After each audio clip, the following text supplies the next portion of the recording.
रात के साए में छिपे वो काले पन्ने जहां सत्ता की भूख ने इंसान को हैवान बना दिया। खून से सनी तलवारें, जिंदा जलते लोग और गूंजती चीखें, ये है इतिहास के सबसे निर्दयी शासकों की कहानी। क्या आप इस खूनी हकीकत को जानने के लिए तैयार हैं? एक बेटे ने अपने ही पिता को कैद कर लिया, भाइयों को मार डाला और तख्त के लिए बेशुमार लाशें बिछा दी। उसकी तलवार से सिर्फ दुश्मन ही नहीं, अपनों का भी खून बहा। यही था औरंगजेब, एक ऐसा शासक जिसकी छाया भी डर पैदा करती थी।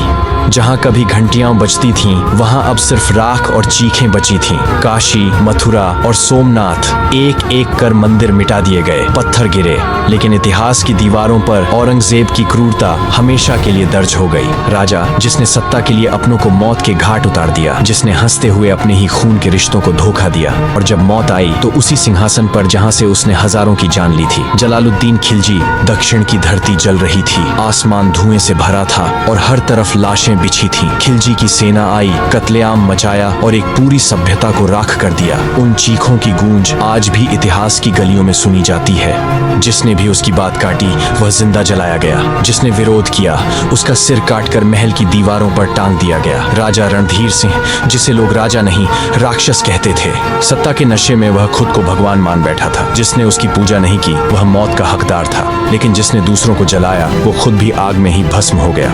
खून से लथपथ इतिहास में भी एक मोड़ आता है, जब जनता जागती है, जब गुलामी की जंजीरें टूटती हैं और फिर वह सिंहासन जो लाशों पर बना था खुद ही जलकर राख हो जाता है। राजा आए, राजा गए, लेकिन उनके पापों की परछाइयां कभी नहीं मिटी। इतिहास ने देखा कि क्रूरता हमेशा हारती है, लेकिन सवाल ये है, क्या हमने कुछ सीखा?